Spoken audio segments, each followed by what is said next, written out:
inspired the way Be More Chill did, and having that cast recording was extraordinary. And there was video of Michael in the bathroom, so that also might have helped get it out into the ether. Tell me about writing Michael in the bathroom. I was in the bathroom just a few minutes ago, and it was playing, and I was like, that's cool. I've never heard that before. Yeah. So, can you just talk about like the anatomy of that song, which we love so crazy much? Yeah. You know, that song had a very sort of organic birth. You know, it was a song that as soon as I kind of dove into Be More Chill as a piece, I was like, oh, there should be a song where Michael is alone in a bathroom at this party. Like it sort of immediately presented itself to me as a great moment for a song. You know, and so many times in my career thus far, I've written songs that are like sort of really large explorations of really tiny moments. That's something that I love to do. And I love to take these little moments that I feel like multiple people have experienced and blow them out so they feel like these big musical theater epiphanies, right? And so that it just immediately kind of hit me like, oh yeah, Michael should be sad in the bathroom after he has this fight with Jeremy, and he should have this huge musical moment that's unexpected because he's the second banana, and the second banana in a show like this isn't supposed to have a song like that. And so when I finally put pen to paper to write it, it just kind of came very quickly. You know, it's a song that I haven't even changed all that much from the first version of it that I wrote. I think the biggest change in that song is that I took out half a verse towards the end. But other than that, the first kind of swipe that I took at that song is what people know. You know, and what's so weird about it is that that song before Be More Chill, I did it in concerts a few times, and either with me singing or with someone else singing, and it always connected with people. But it's like the ultimate example to me of how like the whole idea of like the Iconis and family stuff is like it's art as a collaboration, right? And I think that art is better when you have this group of people who you really believe in, and you're making stuff together. And so Michael in the Bathroom became Michael in the Bathroom because of George Salazar, because of his performance, right? And so it was the song, but I like the song a lot. I think it's a very good song. If I do say so myself. But it was the combination of that with George Salazar that created something that clearly was like very special for very many people, and really is the thing that has allowed us to get where we are. But that never would have happened if it was just me singing that song, and it never would have happened if we cast that role to River with someone who was in the show because he was famous, or someone who was in the show because he was, musical theater famous. Right. It was cast with George Salazar, who was the right person for that part, who had never done a part like that, and it was, something magical that's sort of bigger than the song itself. Well, the Iconis family is just filled with unicorns, like these incredibly gifted, beautiful people who have hearts as big as their voices. It's really an incredible collection, and I talk a lot about you and this front row because there's one takeaway, it's loyalty. And people believe that they can't be loyal and get what they want. And I know there have been moments of frustration where you don't get to literally every single time get everyone you love in every show. Yeah. But pretty much, and if they're available, pretty much you get to have them. And I just think that's like the most beautiful part of all of it, beyond the talent and the glory that is being received. It's loyalty, and we need that. Yeah, it's definitely by far the thing I'm most proud of about all of this, and my greatest hope with Be More Chill is that if it, the fact that we're going to Broadway is insane, but like if it does well on Broadway, I only hope that it sort of builds up every other thing that I'm working on and every other person that I'm working with. And it's like all I want is to be able to be like Lin-Manuel famous, so I can write a musical with 100 people and I can use 100 actors who I really, really love. There's just like not enough roles for all the people that I love. And for me, like the first part of my career, I so much of it was about loyalty and people in the business telling me that it was wrong of me to only want to, in their words, work with my friends, and constantly having to fight this this perception of me as being someone who like, just wanted to work with his buddies. Right. Which was always, incorrect because my buddies were like, Annie Golden and like or John Gallagher Jr., like actors who I was fans of, and so for me it's so satisfying to know that I'm getting to Broadway. It like took a while, but getting to Broadway, and I'm getting to Broadway with so many people who I've worked with for so long, and so who knows, maybe we'll be open one day, which will be fine. But I know that if we are, as long as we make it for one performance, I will be able to say like I got to Broadway on my terms and by being loyal and by not being an asshole, which many people said couldn't be done. So I at least could be like, oh, it can be done for one show. Yeah. Yes, Maybe and even it's two. happening. So I don't want to keep anyone from getting the unbelievable pleasure of having Joe and Lauren sing. I just want to say one thing. I always do a very deep dive into the life and the world of the person I'm interviewing, and it's been so great because I've gotten to do it a few times now with you. And people keep talking about, in reference to your work, that you're writing about people who feel like they're misfits. Mm-hmm. And I think that the reason your shows, and I got to see, the black suits, I've seen so much of your work over the years. I think the truth is, when you described yourself as a younger person, we all feel that way. Like there's not one person on the planet who walks around going, I fit in perfectly. Like it's not anyone's middle school or high school experience or adult experience, even if they are achieving the grades they want or the place on the team that they want. Everyone suffers. Mm-hmm. Everyone suffers, whether it's a personal heartbreak or something at home or just in big and small ways. And so I think the reason these shows resonate is all of us who are like secretly walking around like we fit in, it's a place where we can go, oh man, like no, I don't, right? It's like being part of a huge, global 12-step program where we all get to say like, I'm alone and I'm a misfit. And you have created show after show where we all get to feel connected in what makes us different instead of constantly trying to be the same. And the same keeps changing. Like when I was like Bumble, Bagel, that app is done, right? Like whatever dating app I reference. So everything just goes by so quickly. And you're creating art that we can constantly find ourselves settling into and going, but this will always reflect what it is to be human and what it is to feel like we're looking for our place. And that will just never, whatever technology shifts in future productions, it'd be more chill. If the computer starts looking like something else, or if we always keep it a period piece 20 years from now when it's revived, like you're just creating a place where we feel safe. So thank you. Thank you all for coming. I'm going to say goodbye now, and I'm going to open up the stage. Lauren Marucs, can you come here for 1 second? Okay. So, I'm sure you are aware that Lauren Marucs, but your dad just left? John left. I know. He's going to see a chorus line. By the way, the man who just left is going to see a chorus line. And we said the only reason anyone can leave early is if they're going to see a chorus line. And he really is, and we saw his ticket, and it's true. Yeah.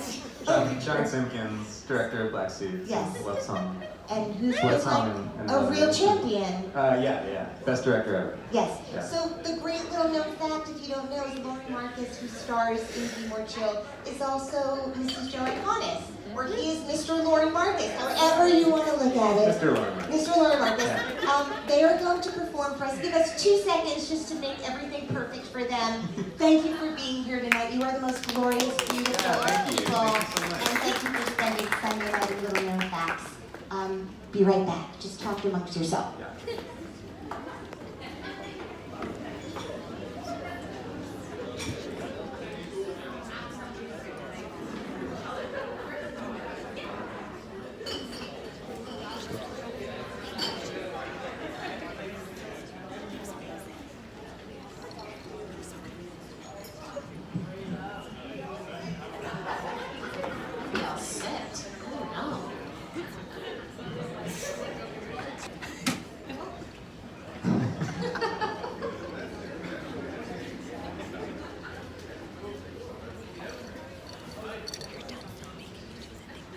How's everybody doing?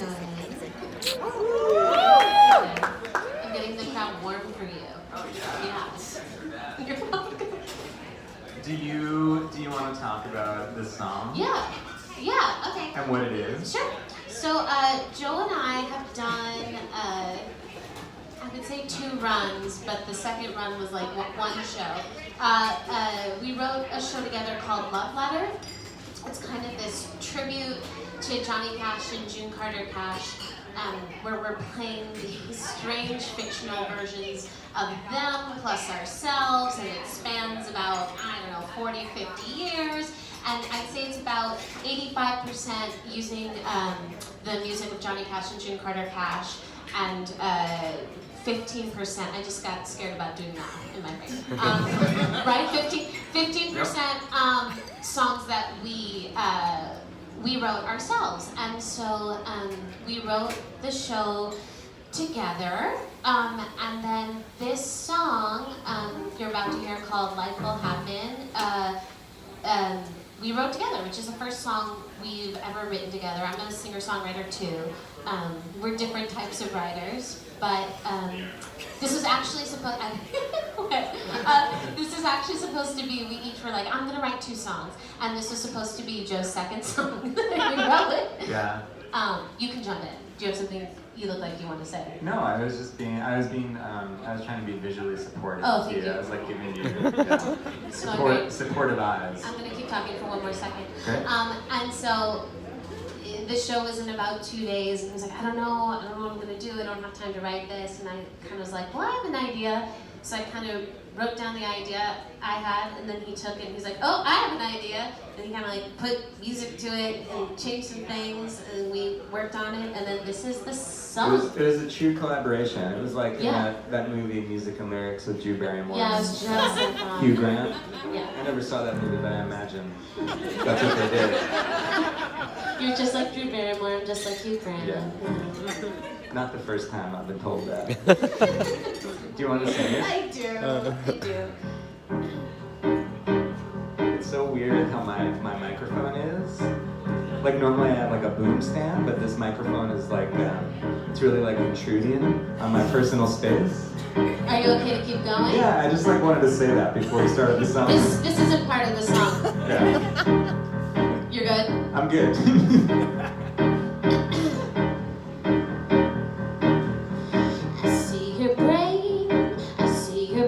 Churning, plotting your next move. That same old flame's burning, it's got lots to prove. But I promise if you stand here with me, I'm getting you exactly where you're supposed to be. Let's take it one step at a time. Just sing your songs and I'll sing mine. Before we know it, they'll be on their feet and clapping, clapping, clapping, clapping. You can try to force our hand, but it'll never go as planned. Leave it alone, my love, 'cause life will happen, happen, happen, happen.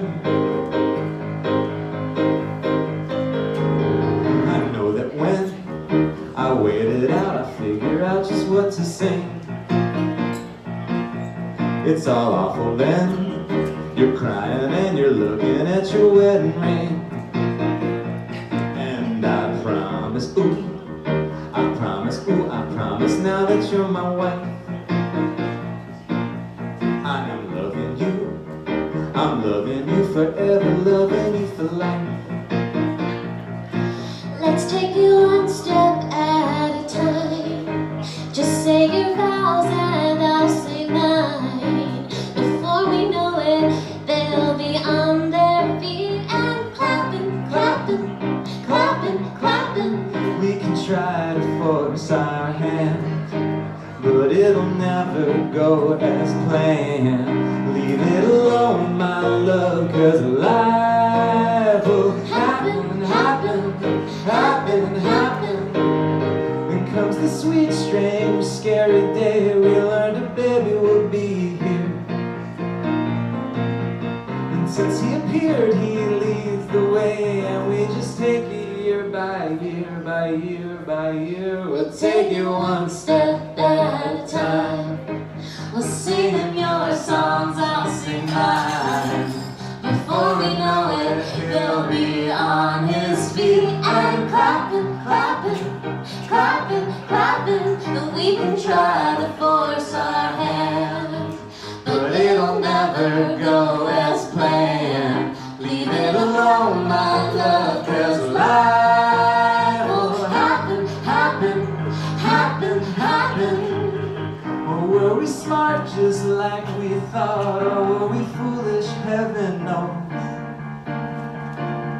Well, you could ask our son or daughter, but they're all playing their own shows. And so I promise you, I know we did the best we could. By letting life alone, and baby, it was good. We took it one step at a time. You sang your songs and I sang mine. Before we knew it, they were on their feet and clapping, clapping, clapping, clapping. We can try to force our hand, but it'll never go as planned. Leave it alone, my love, 'cause life will happen, happen, happen, happen. Leave it alone, my love, 'cause life will happen, happen, happen, happen. Leave it alone, my love, 'cause life will happen.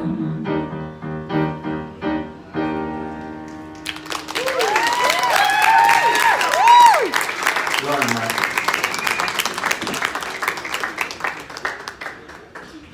So now I'm gonna do a song just myself. How is the sound? Can we hear words? Is the piano loud enough? Yeah. It's so strange playing music here, because not only is the microphone very aggressively up in my world, but I'm also like in this like VIP lounge room, so I feel like really weirdly disconnected from everyone. Do you want us? We can move the piano closer to us. No, I and fix fucking the love mic. being in the Okay. VIP lounge. I feel so disconnected from everyone. It's great. Okay.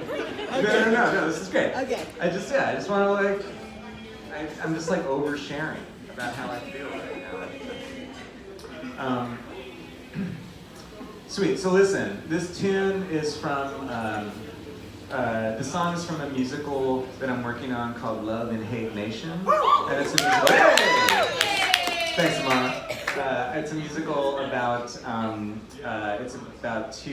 it's a romance between two girls in a juvie hall for girls in 1962. And this song is a song that is sung by one of the two girls in that romance. And her name is Sheila Nail, and she's the most badass chick in juvie. She's sort of like a 17-year-old female James Dean.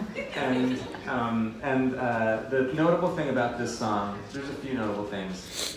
One is that it's a song that should always be sung by like this like crazy amazing actress who's like an incredible actor and an incredible singer and just a really charismatic performer. It should never be sung by someone like me in a VIP booth at the W Hotel, but I'm doing it tonight.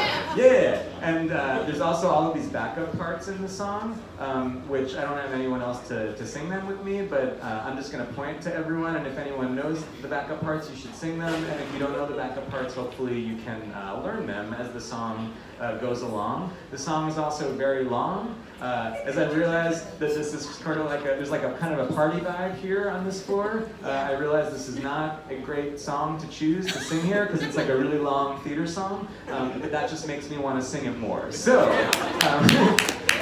I'm doing it. And so this is the song for Sheila now. And Sheila, as I said, is this badass chick who is in juvie. And Susanna Sun, who is the heroine of our musical, she meets Sheila towards the top of the show for the first time.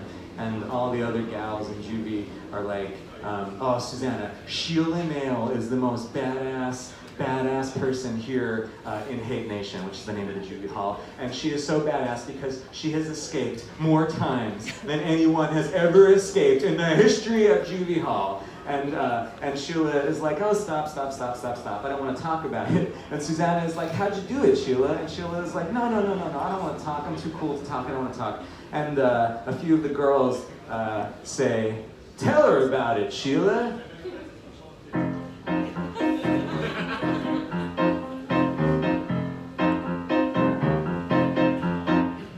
The first time I tried it, it was late at night. I tied some bed sheets together, tied them up real tight. Tied one end to a drain pipe, threw the other out the window. Oh. Look past the edge, 40 feet below. I threw my leg over, thought, here I go. And started climbing down the side of the building, climbing right down. Then looks from the squirrels in the trees and feeling the breeze across my nightgown. And I was a few feet from freedom. I was just a few feet from freedom. And then I heard a stop right there. Put your hands in the air. And I knew that my plan was a fail. Getting caught is the worst, and that was only the first of the 3 failed escape attempts of Sheila Nail. 3 failed escape attempts of Sheila Nail. Everybody, 3 failed escape attempts of Sheila Nail. Now, the second time I tried it was another day. There were bed sheets involved, but in a different way. I hid inside the laundry bin. You would not believe the things I saw. Should not. Waited for hours, thought I was gonna get stuck. But then the orderly starts pushing me toward his truck, which meant that we was headed out of the building, heading right out. I was covered in clothes, through a hole in some hose. I saw a light sprout. I knew I was a few feet from freedom. I was just a few feet from freedom. And then I heard the orderly shout, look, a foot sticking out. And he lifted off my veil. Oh, the warden was beckoned, and so go the second of the 3 failed escape attempts of Sheila Nail. 3 failed escape attempts of Sheila Nail. 3 failed escape attempts of Sheila Nail. So after that I said, forget the clever plan. I saw an opportunity and I just ran. Got as far as the highway, I stuck out my thumb. A car slowed up and here the warden come. She called me a filthy malcontent, and yeah, that was exactly how the 3rd time went.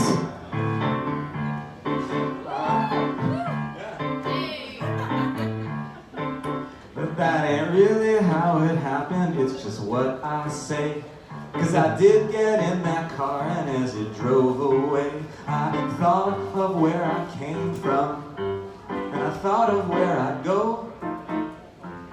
Oh, where am I gonna sleep tonight? I don't know.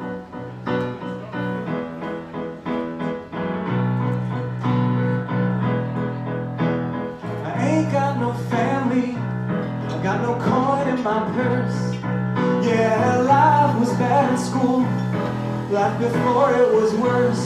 I haven't been a civilian since '53, and I know the world's changed substantially. Yeah, and school is scary and so unfair, but at least I got a purpose, I'm respected there. Hey driver, hey, I'm out of age. You best take me back to my cage, and back to nation I went. Oh, so embarrassingly of my